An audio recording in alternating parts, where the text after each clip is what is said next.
Hi everyone, this is Miss S from Excelsior Charter School, and today we're going to be covering Geometry, Lesson 4-6, Congruence in Right Triangles. We only have a few vocabulary to get through, but several ideas, so let's get started. We're dealing with right triangles today, and so remember that a right triangle has a 90-degree angle in one of the angles of the triangle. The side across from that 90-degree angle is known as the hypotenuse. So AB here would be the hypotenuse.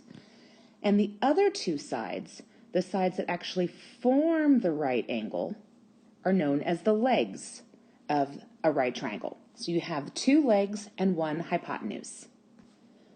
We've been learning about how to prove triangles are congruent to other triangles, and the newest way is for right triangles only, and that is known as the hypotenuse leg theorem, or it's shortened as just HL. So if the hypotenuse and either of the legs of a right triangle are congruent to the hypotenuse and the leg of another right triangle, then the two triangles are congruent. So remember, the side across from the right angle is a hypotenuse.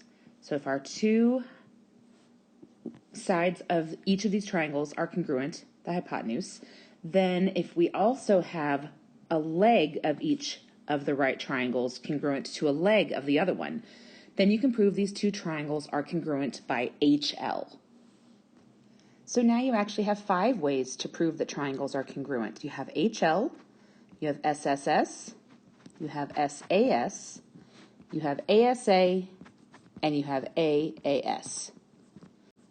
Let's go ahead and do some stuff from your practice. It's given that AD is congruent to CB and angle D and B are right angles. They want you to prove that triangle ADC is congruent to triangle CBA.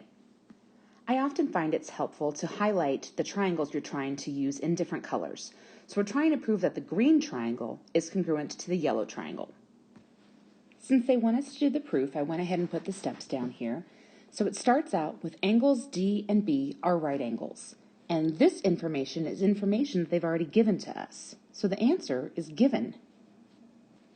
The next step says that two triangles are right triangles by definition of right triangle. They've already given us triangle ADC, which is the green triangle, so we need triangle CBA, which is the yellow triangle.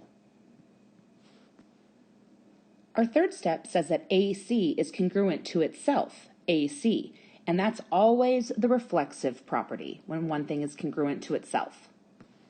The next step says that AD is congruent to CB, which, if you remember, was part of the information that they gave us, so the answer is given.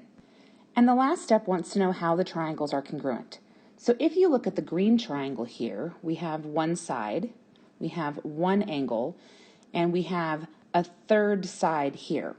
And if we look at the yellow triangle, we have one side here, we have one angle, and we have this reflexive side here as well. So it doesn't fit two sides in an angle, but it's not SAS because the angle isn't between our two sides. But because we have right triangles here, we have a leg and we have the hypotenuse of both of these triangles in yellow and in green.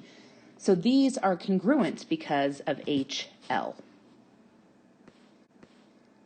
And now our last one, also from our practice, for what values of x and y are the triangles congruent by HL? So if the triangles are congruent, then the sides are also congruent. So if we have the hypotenuse here across from the right angle and the hypotenuse here across from the right angle, those would need to be equal to each other if they're congruent. So 3x would need to equal 9, so x would equal 3. And the legs would need to be the same as well. 7y and 14. So 7y would need to equal 14. So y would equal 2.